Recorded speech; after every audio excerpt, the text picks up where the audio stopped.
Radio Natividad y el Diario Católico de Venezuela les da la bienvenida al curso Introducción a los Escritos de San Pablo, con Monseñor Mario Moronta y el presbítero Edwin Contreras.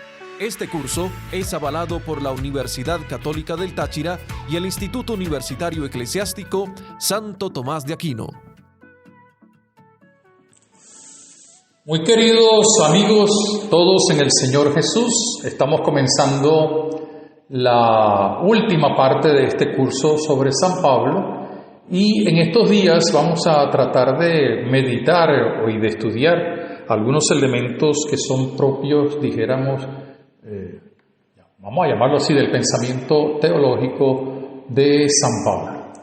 En primer lugar vamos a hablar de la Iglesia, luego un poco de del bautismo, para luego con el padre Edwin Contreras hablar del pensamiento cristológico y del pensamiento, si se puede hablar así, moral de San Pablo, para luego terminar con una meditación, vamos a llamarlo así, que sintetiza toda la vida, toda la historia, todo lo que se llama San Pablo, sus escritos, su conversión, su vida misionera. No olviden que cualquier información que ustedes necesiten pueden hacerlo llegar a través de intropablo@gmail.com y esta lección, el esquema de esta lección estará en www.diocesisdesancristóbal.online. La Iglesia en el pensamiento de Pablo.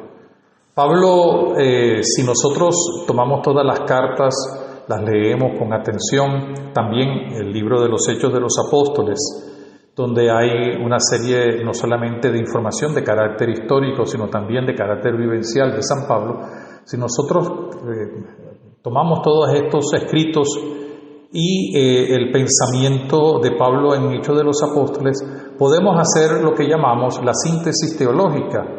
Y dentro de la síntesis teológica podemos hablar correctamente de la idea de iglesia en el pensamiento de Pablo, la idea de Cristo que es esencial, de la cual nos comentará el padre Edwin Contreras, y la idea del bautismo, es decir, la idea de la transformación que realiza Cristo, al cual se identifica el creyente, el seguidor, el discípulo del Señor Jesús. Y luego vamos a ver algunos elementos de carácter moral que tienen que ver un poco con la praxis, con la vida, con la forma de vivir del cristiano de acuerdo al pensamiento de San Pablo. En primer lugar, quisiera hablarles a ustedes cuál es el punto de partida para hacer una síntesis eclesiológica, es decir, sobre la teología de la Iglesia o sobre la idea de la Iglesia en San Pablo. Y no es difícil entender entonces que estamos ante un concepto que ya lo hemos estudiado y que marca la vida del apóstol y que marca también la teología, tanto de la Iglesia como de Cristo, que es la misión. Pablo es elegido como misionero, Pablo es elegido para ir al encuentro de los demás como misionero, Pablo es elegido para expresar con su propia vida, con su propia decisión, con sus propios actos, la acción fundamental que distingue la Iglesia, como nos lo dice en el capítulo 9 de la Primera Corintios: ay de mí si no evangelizara. La misión es el cumplimiento de la voluntad de Dios hecha realidad en el mandato evangelizador allá en el capítulo 28 de San Mateo. Es decir, salgan ustedes al encuentro de la gente. ¿Salgan para qué? Para anunciar el Evangelio. Ay de mí si no evangelizara, nos dice el Señor. Pero por otra parte, hagan nuevos discípulos. Y para hacer nuevos discípulos hay que bautizarlos, pero no con la idea puntual, coyuntural de un rito, sino con la idea cierta de una acción que permanece en el tiempo, para luego darle la formación que Pablo suele dar también con su propia vida. La misión, pues, es el punto de partida para cualquier reflexión que nosotros hagamos sobre la idea de la iglesia en Pablo. Y esto tiene una doble, una doble vertiente. La primera vertiente personal y la otra vertiente, la ministerial. La ministerial es la iglesia como tal, la que él conoció, la que él difundió, la que él fue instaurando. Pero también la vertiente más personal, es decir, Pablo habla ejerciendo él la función misionera. Pablo habla de una iglesia a la cual pertenece, desde la cual vive el misterio de Cristo, pero a la vez es la experiencia personal lo que va a determinar también cómo es la iglesia a la cual se dirige, la iglesia a la cual él le dedica toda su atención, la iglesia a la cual él entrega sus mejores pastores, discípulos como Timoteo, como Tito, y a los cuales les ayuda, como lo vimos en las cartas pastorales, a estar pendientes de la sana doctrina y a la vez de evitar el mal influjo de los falsos maestros, falsos apóstoles o los que enseñaban cosas contrarias. Desde la perspectiva de la vertiente personal, tenemos que ir nuevamente a la vida de Pablo. Pablo, antes de convertirse, fue un tremendo misionero. Puede llamar la atención, era misionero de la Antigua Alianza y estaba muy preocupado. No solamente, como nos lo dice el libro de los Hechos de los Apóstoles, estaba preocupado porque estaba conociendo, porque era alumno de Gamaliel, sino porque siendo un fariseo y de los que verdaderamente cumplía la ley, quería no solamente difundirla, sino proteger, y por eso él acude a diversas comunidades para poner preso, para perseguir e incluso en algunos casos torturar y hasta participar en el asesinato o en el martirio, como lo hizo en el caso de Esteban, de los que estaban en el nuevo camino. O sea que Pablo es un ferviente, ya lo vimos a su debido momento. Pablo es un ferviente hombre de fe, es un ferviente hombre preocupado por la defensa de su religión y por la defensa, dijéramos, de la ley. Cuando Pablo recibe el golpetazo que lo convierte allá en el camino de Damasco, trastoca, si pudiéramos utilizar esa palabra, trastoca el sentido de la misión que ha podido recibir. Es decir, pasa de ser el hombre celoso por la ley a ser celoso por el Evangelio. Y lo que lo distinguió a él lo transforma con la gracia, ciertamente, con la llamada y la consagración de Dios, lo transforma en una nueva actitud misionera al proclamar el Evangelio, al ir instaurando el nuevo Israel y al edificar la iglesia. Es por eso esa vertiente personal no la debemos dejar a un lado, porque si la dejamos a un lado vamos a pensar que es algo novedoso, algo que verdaderamente fue como milagroso. Sin embargo, el milagro no estuvo en ser misionero, sino en el cambio de óptica de una experiencia desde la antigua alianza a la experiencia de la nueva alianza. Y fíjense que en el capítulo 9, 10 y 11 de la carta a los romanos, si ustedes lo leen con atención, él en cierto modo allí en esos capítulos está explicando esto que estamos diciendo. cómo desde la experiencia del viejo pasa al nuevo Israel, porque le está llamando la atención a los cristianos que vienen del paganismo, para que no menosprecien ni olviden a los judíos, aquellos que ya están convertidos y aquellos que no están convertidos. Y si leemos bien esos 3 capítulos, 9, 10 y 11 del Evangelio, de la carta a los Romanos, nos vamos a dar cuenta de que Pablo se reconoce primero heredero de la antigua alianza, pero transformado en el nuevo misionero de la nueva alianza. Y hay una expresión también que dice: ¿y cómo le van a predicar a aquellos si no hay quien salga a predicarles? Es decir, le está diciendo a los romanos: también ustedes tienen que hablar a los paganos, por supuesto, pero también a los judíos del Cristo que les ha cambiado la vida de ustedes, pero que ese cambio tiene una raíz en el pueblo de Israel. Por otra parte, Pablo es ya la vertiente, vamos a llamarla así, más apostólica. La iglesia es miembro de una iglesia que sale hasta los confines de la tierra. La iglesia no se ha quedado, la iglesia no se queda en Jerusalén, sino que la iglesia sale al encuentro de los pueblos.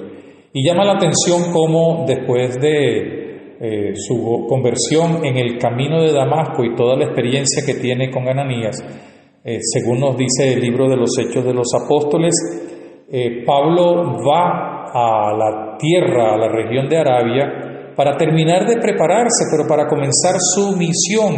Y comienza su misión no en Jerusalén, sino en los confines de la tierra.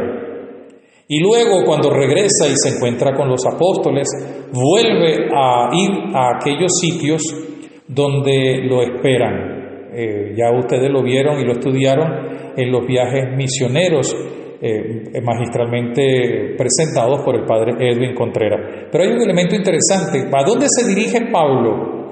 Pablo se dirige, dijéramos, de Jerusalén, que es la ciudad y la iglesia madre, a la iglesia que en ese momento estaba siendo como la generadora de nuevas encrucijadas, de nuevas iglesias, y por eso se dirige a Antioquía. Y desde Antioquía, junto con Bernabé al principio, y después con otros colaboradores, se va extendiendo, va llegando a otras partes. Va a Filipos, va a Éfeso, va a diversas regiones. ¿Para qué? No va de visita, sino a ejercer su función misionera en un doble sentido, también en una doble vertiente: la predicación del Evangelio de Jesucristo el Señor, y también la consolidación de la Iglesia universal. Esto yo creo que es importante que nosotros lo tengamos, pero muy, muy, muy en cuenta, porque el apóstol que sale no solamente para anunciar, sino para constituir o consolidar la iglesia con sus miembros. Y el anuncio es un anuncio que se adapta a las circunstancias. Una primera característica siempre será el anuncio carismático, y el mejor ejemplo de ello lo tenemos en el encuentro en el Areópago, cuando él se fija en aquella columna que dice al Dios desconocido, y empieza a hablar del Dios desconocido. Pero hablar del Dios desconocido lo hace desde la experiencia carismática, hablar de Jesucristo, porque al hablar de Jesucristo con la fuerza del Espíritu Santo sabe que produce el fruto, y desde allí comenzará la introducción a diversas otras experiencias de carácter religioso y evangelizador. Pero a la vez, Pablo no se queda solamente con el anuncio carismático, sino que tiene 2 o 3 características en su misión evangelizadora. La primera de ellas, la enseñanza que hace a través de su predicación o de sus charlas, y también de sus cartas, de sus escritos, con los cuales no solamente atiende, acompaña a las diversas comunidades, sino que les da un sustento para su reflexión, para su oración y para su crecimiento. Y otra forma de enseñar es consolidando la iglesia. Y consolida la iglesia cuando está presente con ellos, cuando los corrige, como es el caso de los corintios, cuando incluso tiene que decirle aquel incestuoso tiene que irse, pues es una manera también de evangelizar porque está consolidando la moral que tiene su punto de partida precisamente en el bautismo, del cual hablaremos hoy, pero también de una manera particular en una de las próximas sesiones. Y entonces tiene otra dimensión esa evangelización. La consolidación implica el preparar, el enseñarle, el contagiar a quienes van a ser sus sucesores, y conocemos dos nombres de ellos, Timoteo y Tito, a quienes no solamente les escribe una carta, sino que, como nos lo dicen otras cartas del apóstol San Pablo y también de los escritos de los Hechos de los Apóstoles, los va preparando para la gran tarea que van a tener que realizar, esté vivo o no esté vivo San Pablo, sean sus sucesores, porque llevan ya el encargo, porque Pablo no puede estar en todas partes al mismo tiempo y no era fácil en aquella época pues ir de un lugar a otro. La iglesia pues que sale hasta los confines de la tierra es la iglesia de Pablo, es la iglesia que desde Jerusalén se va abriendo hasta todas partes. Y aquí entonces Pablo es consciente de dos características que determinan la iglesia universal. La iglesia, vamos a utilizar la misma expresión, de los confines de la tierra, que es la misma iglesia que está en Jerusalén, con sus propias características, sea en Éfeso, sea en la región de Galacia, sea en Roma, sea en donde tengan Pablo las diversas comunidades que él atiende. Es la iglesia universal que se sigue abriendo a los demás, de manera especial a los paganos y de manera muy particular también con los judeocristianos. No es la iglesia universal porque sencillamente esté extendiéndose por todo el mundo, sino porque le da cumplimiento a la profecía de Isaías cuando dice que todos los pueblos llegarán al monte Sión. Es desde Jerusalén se abre la iglesia no solamente a todos los pueblos, sino a recibir a todos los miembros incluso del paganismo que se convierten al cristianismo. Y esto va a generar, como bien lo sabemos en el capítulo 15 y toda la carta a los Gálatas y otras menciones también en otras cartas como Filipenses, etcétera, toda la polémica de defensa de Pablo a esa universalidad cuando se pone del lado de aquellos que quieren ser obligados a ser circuncidados, como si esto fuera también obligatorio en el cristianismo, cuando sabemos muy bien que el cristianismo es algo nuevo, es la nueva creación. Por eso Pablo peleará, a pesar, fíjense bien lo interesante, a pesar de ser un hombre que fue fiel a la ley, como él dice, la ley ya pasó, ahora estamos con otra ley nueva que es el Evangelio de Jesucristo. Y por eso la circuncisión no puede ser impuesta, como también los paganos tienen que renunciar a una serie de cosas que escandalizan a los judeocristianos. La universalidad pues está no solo en la extensión territorial, ciertamente importante, sino en la apertura. Y esto tendrá que ver con algo que lo mencionaremos sobre todo cuando hablemos del bautismo, es decir, la plenitud. Cristo como pleroma, Cristo como cabeza que da plenitud a toda su obra de salvación. Lo universal y lo católico no es solamente lo territorial o la apertura de a los que no son judíos, sino a toda la gentilidad, sino que hay una tercera connotación de esa idea de iglesia universal. Es la iglesia que vive, celebra, proclama y manifiesta testimonialmente precisamente la plenitud que le da Jesús muerto y resucitado, la plenitud de la cual nos habla la carta a los Efesios, y es decir, cuando se habla del pleroma Cristo, plenitud. Y por eso un punto importantísimo es dentro de esa universalidad, aun cuando Pablo no habla, dijéramos, como lo podemos hacer nosotros de una manera sistemática de la Iglesia universal, la Iglesia católica, la Iglesia local, pero sí recuerda de muchas maneras cómo la Iglesia universal se hace realidad en la Iglesia local. Y hay dos o tres ideas que nos permiten. La primera de ellas es muy fácil. ¿A quién se dirige Pablo? Pablo se dirige a los miembros de una iglesia local que tiene un punto, que tiene un centro o que tiene una región. Por ejemplo, la carta a los Gálatas es una carta dirigida a una iglesia que se encuentra en la región de Galacia. Pero las dos cartas a los tesalonicenses es a la comunidad, que si bien tiene una gran influencia, como lo dice el capítulo 1 de la carta a los tesalonicenses en la región, es local porque tiene allí su sede. Y a la vez es la iglesia que está presente en Éfeso, que está presente en Roma, que está presente en Corinto, y con sus características particulares.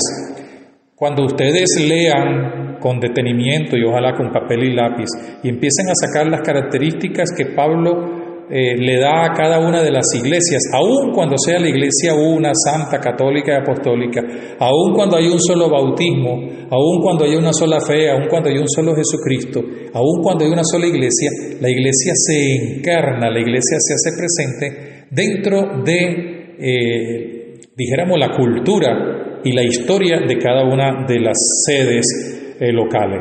Y esto, además de hablar de la inculturación del Evangelio, es una manifestación de la astucia evangelizadora, porque Pablo está alentando, está iluminando, está evangelizando, teniendo en cuenta los elementos propios de cada cultura. A los tesalonicenses les da una voz de aliento, a los romanos les asegura su fe, a los filipenses les habla con cariño frente a algunos problemas que tienen, a Filemón le habla también muy puntualmente sobre un problema concreto que tuvo con un esclavo. La carta a los Corintios llama la atención, a veces con palabras fuertes, pero también con palabras llenas de ternura sobre la vida de la iglesia. Entonces, la iglesia local es la iglesia universal que se ha extendido por todo el mundo, que abarca la plenitud de Jesús y la universalidad de todos sus miembros. Y eso se vive en pequeño, en un territorio, en una ciudad, con toda una estructura que poco a poco va desarrollándose a partir sobre todo de San Pablo y también de los otros escritores del Nuevo Testamento. Pero a la vez hay otro elemento bien interesante que no podemos dejar a un lado. Al final de la carta a los Romanos y algunas otras cartas también, se habla de la iglesia que se reúne, ¿dónde? En las casas. No se olviden, no olvidemos que si bien los primeros cristianos acudían al templo y a las sinagogas, porque era un poco el ámbito donde ellos podían comenzar, dijéramos, su experiencia eclesial, no se olviden de que no existían los templos, ni la curia, ni los seminarios, sino que la iglesia se reunía donde se encontraba la gente. ¿Y dónde se encontraba la gente? En las casas. Fíjense que incluso en la carta a los filipenses hace referencia a una casa, porque en Filipos no había una sinagoga, sino una casa que servía un poco al estilo de la sinagoga, y es allí donde se reúne, y se reúne con los primeros cristianos. Entonces, eso tiene una connotación bien importante, porque no es una iglesia que se hace presente de una manera formal, sino que se encarna allí donde vive la gente. Luego, poco a poco va creciendo, va fortaleciéndose, y en la época apostólica vemos cómo van naciendo los templos, los monasterios y las diversas instancias eclesiales que vamos conociendo a través de la historia de la iglesia. Resumiendo hasta ahora, pues, la misión, el punto de partida de la acción, del pensamiento, de la teología de Pablo sobre la iglesia es su misión, que no le es extraña esa tendencia a ser misionero porque ya desde el Antiguo Testamento la tenía. Y él forma parte de esa iglesia que sale hasta los confines de la tierra, esa iglesia universal que, como ya lo hemos indicado, es universal en cuanto al territorio, en cuanto a que recibe la cantidad de personas que vienen no solamente del judaísmo, sino del paganismo, y a la vez es la iglesia que vive, proclama, celebra, se entusiasma con el pleroma, es decir, con la plenitud que nos viene de Cristo. Un segundo punto que tiene que ver con la iglesia en el pensamiento de Pablo, es decir, la teología de la iglesia, es que cuando Pablo hace referencia a la iglesia, y quiero decirles a ustedes que no debemos caer en una tentación o no caigamos en un peligro que muchas veces podemos tener, y es, vamos a ver dónde está escrito todas las notas constitutivas de la iglesia según San Pablo. No, hay que leer todas las cartas y hay que descubrir todo el pensamiento eclesiológico de Pablo. Quizás es más fácil el pensamiento cristológico porque desde el primer momento Pablo se identifica como apóstol de Jesucristo, etcétera, etcétera, cosa que ya veremos a su debido momento. Pero la iglesia que Pablo nos presenta y es la segunda idea que quiero compartir con ustedes, una comunidad viva. No podemos nosotros ver ni estudiar la idea de Pablo sobre la iglesia si la vemos o la estudiamos con los criterios de hoy.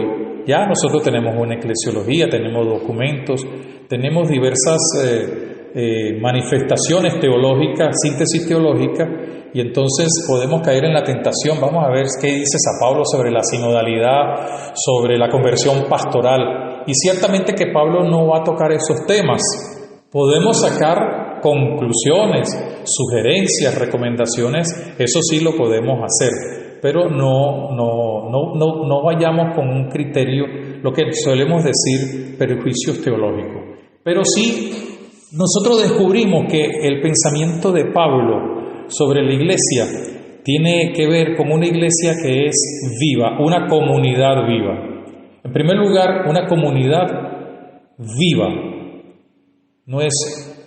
No vamos a estudiar la iglesia, que es necesario hacerlo después cuando estudiemos la eclesiología en sus organigramas o en las formas de organizarse, no, sino vamos a descubrir cómo vive Pablo y cómo vive Pablo con los discípulos o cómo viven los discípulos con Pablo, cómo se realiza eso de la comunión, cómo se realiza eso de la vivencia del misterio, del dar testimonio, cómo se expresa también la vida sacramental y particularmente el bautismo, también la Eucaristía, la proclamación de la palabra, etc. Y lo primero que vamos a encontrar cuando hablamos de esta iglesia que es comunidad viva es que ¿cuál es el nombre que le dan a los cristianos y que Pablo utiliza con relativa frecuencia? Los santos que están en el camino. Pablo se encuentra que los miembros de la iglesia son los santos que están en el camino. Y en esta expresión hay tres cosas importantes. Los santos, primero. Segundo, que están. Y tercera, en el camino. Quisiera explicarles rápidamente, porque en esta expresión podemos sintetizar muchas de las cosas de la teología de la iglesia. Los santos. ¿Quiénes son los santos? Los santos son los discípulos de Jesús, de una manera especial los que han recibido el bautismo. ¿Y por qué se les llamaba santos? Se les llamaba santos ya desde la época inmediata después de la resurrección, ya en la iglesia de Jerusalén, porque al ser identificados por el bautismo con Cristo, han recibido como vocación la santidad, por supuesto, sino han recibido el don de ser santificados, transformados. El bautismo, por eso, como lo hemos indicado y lo estudiaremos posteriormente, no es un simple rito. El rito es importante, pero es que el bautismo habla de una transformación.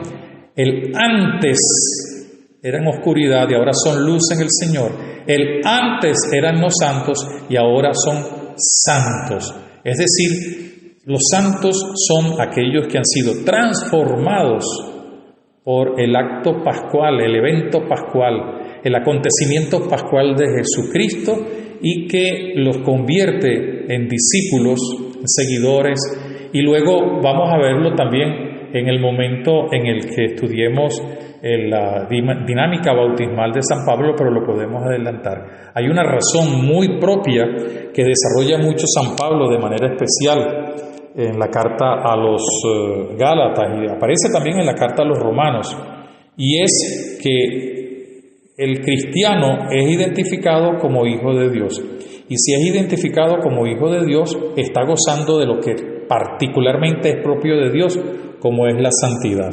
Entonces, esta es la primera explicación de lo que significa los santos que están en el camino, que componen la comunidad viva, que están, no que estarán o que estuvieron, sino hay un presente, y es un presente que se abre ciertamente a la historia de la salvación, porque los que están son herederos de los que estuvieron y son los precursores y dejarán como herencia a los que vendrán. Pero que están significa que viven, que pertenecen a una realidad que les permite ser santos y, como los vamos a decir seguidamente, les permite desarrollar el camino de la salvación, estar en el camino de la plenitud.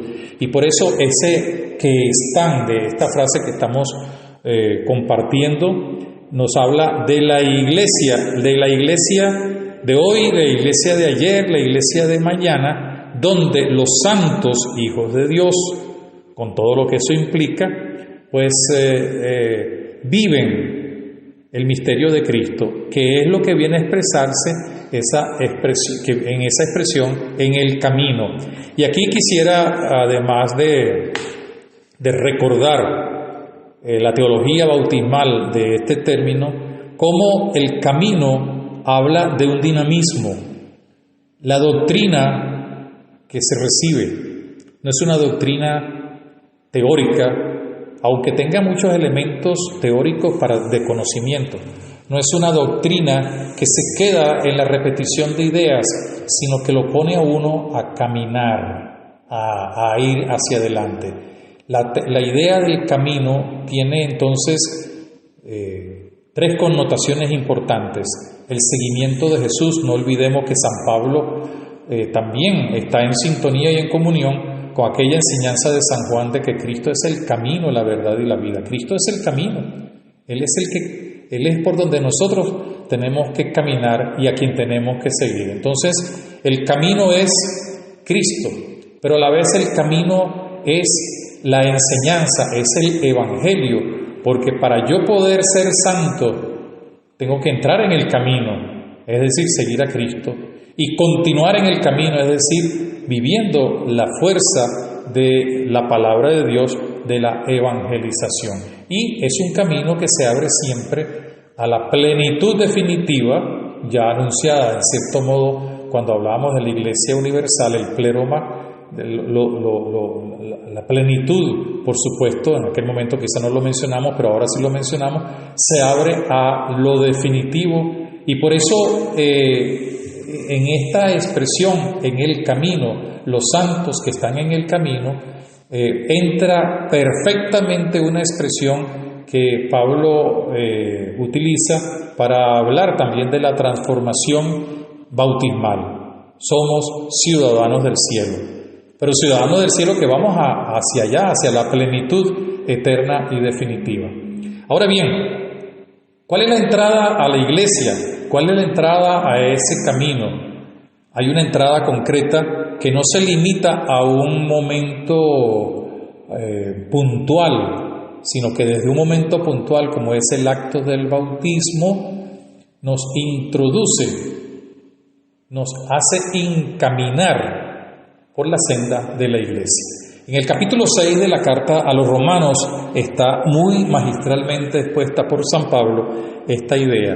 Y la entrada a la Iglesia por el bautismo implica, además, dijéramos, de pasar de un antes de oscuridad a una hora de la luz, a un antes de la ley a una hora de la libertad de los hijos de Dios, implica entonces el que se dé un paso importante, sumergirse en la muerte de Cristo, identificarse con la cruz de Cristo, morir con Cristo. ¿Para qué? Para resurgir con Cristo, para resurgir, es decir, para ser liberados con la resurrección. Y entonces esta dimensión del camino, de esta dimensión de la resurrección, esta dimensión de la transformación, nos permite entender un poco lo que capítulo 6, versículo 4 de San Pablo a los Romanos nos dice, que tenemos que caminar en la novedad de vida, que él complementa después en el capítulo 8, cuando para precisamente garantizar que ese camino en la novedad de vida alcance la salvación, novedad de vida significa salvación, se pueda hacer con la ayuda de Dios, y es caminar en la vida según el Espíritu.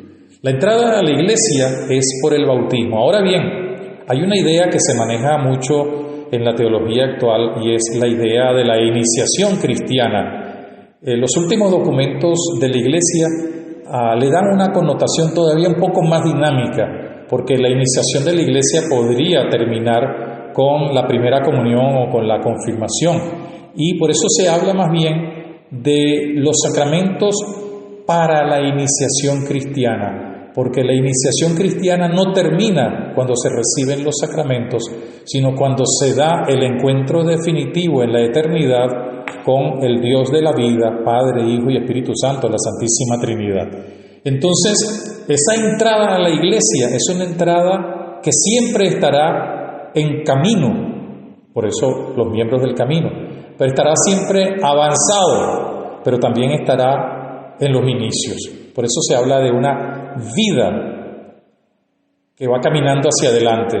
Por eso se habla de una iniciación a la vida cristiana. Y la iniciación a la vida cristiana conlleva necesariamente la entrada a la Iglesia. ¿Por qué? Porque la Iglesia es el ámbito donde se puede caminar en Cristo hacia la plenitud, y con la Iglesia nosotros, como lo veremos a su debido momento, pues somos capaces de hacer realidad la evangelización, el anuncio de la salvación. Y la Iglesia, por otra parte, lo dice San Pablo, sobre todo en la carta a los Corintios y en la carta a los Efesios. Ya lo veremos también cuando se hable en la carta a los Efesios, hagamos mención del cuerpo de Cristo unido, la cabeza a su cuerpo, que es decir, la unión de Cristo con la Iglesia. La Iglesia eminentemente es una realidad viva de comunión, y de comunión con tres características. La primera de ellas es comunión ¿con quién? Con Dios, en Jesucristo el Señor, ¿no? Por eso San Pablo en la carta a los Efesios lo dice en el capítulo 1, capítulo 2, que hay que estar centrado en la roca angular que han despreciado los constructores. La Iglesia está en comunión. Si la Iglesia no está en comunión con Dios, no es Iglesia. Podrá ser a lo mejor una caricatura de iglesia, podrá ser a lo mejor un ensayo religioso de iglesia, pero es eminentemente una visión dinámica, comunión con Dios, pero a la vez es una comunión con los hermanos, ¿no? Y esto se nota sobre todo cuando Pablo, en la carta a los Corintios, capítulo 10, capítulo 12, insiste en la dinámica eucarística, de que tiene que haber una comunión, porque todos son iguales, todos son hijos de Dios, todos son miembros. No puede ser que unos porque sean más ricos sean más cristianos que otros porque son más pobres, todo lo contrario. Entonces habla, si todos somos hijos de Dios, pues sencillamente todos somos hermanos. Entonces la comunión es un elemento también dinámico, porque además de significar la unión con Cristo, habla de la unión que debe existir entre los miembros del camino. Pero a la vez hay un elemento en la tercera idea que quería compartir con ustedes, es un elemento dinamizador. La comunión no es algo que se decreta y se cumple. Ejecútese, como dicen los gobernantes cuando quieren imponer una ley.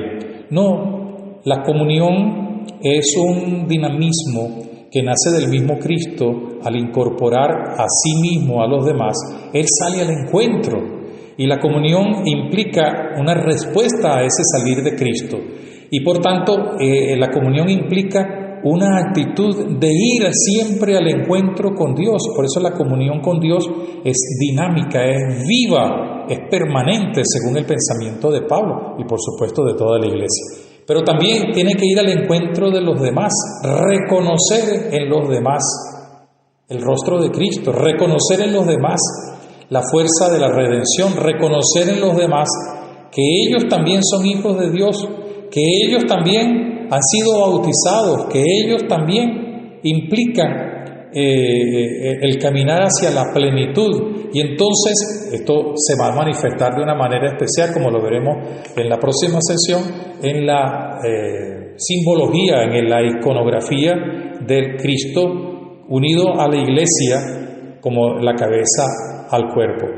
La cabeza está unida al cuerpo no porque esté pegada, sino porque genera fuerza y recibe también fuerza. Hay vitalidad que se comparte. Lo mismo la comunión, pues, es una dimensión muy dinámica que habla de una comunidad viva. Y por último, ya para cerrar esta sesión que nos ha convocado en este día sobre el pensamiento de Pablo acerca de la iglesia, la idea de unidad. La unidad. ¿Qué es la unidad? Expresada en la comunión. La comunión la hemos visto un poco desde la perspectiva del nosotros, pero a la vez de un nosotros dinámico que se interrelaciona con un motor, que lo dirá también San Pablo en la primera carta a los Corintios, en el capítulo 11, el amor que todo lo puede, todo lo perdona, todo lo supera, todo lo une. Y entonces podemos hablar de la unidad. Y la unidad, entonces, en la iglesia es expresión sacramental de la unidad de Cristo con el Padre y con el Espíritu Santo. La comunión, que ya lo vimos con las diversas características que hemos visto, que mencionamos, la comunión es expresión de la unidad. Y la unidad también de todos, a pesar de las diferencias, a pesar de las dificultades que pueda haber. Cristo derribó todo muro de división entre los paganos y los judíos, entre los pecadores y no pecadores, para crear un solo hombre nuevo, es decir, para crear unidad. La comunión, entonces, es la puerta de entrada a una de las características fundamentales de la iglesia, la unidad. No existen muchas iglesias. Aun cuando las iglesias tengan una característica de local, de particular, de una región, es la misma iglesia, porque uno solo es el Señor, uno solo es el Espíritu, una sola es la fe, un solo bautismo. La unidad es, por otra parte, una característica que habla de algo que determina, como ya lo vimos en el inicio de este segundo apartado, una característica que determina una cualidad importante e irrenunciable de los discípulos del Señor, como lo es la santidad. Unidad significa santidad, y por eso la iglesia es una iglesia una que es santa, y que es santa a pesar de las dificultades, de los pecados, de las deficiencias de sus miembros.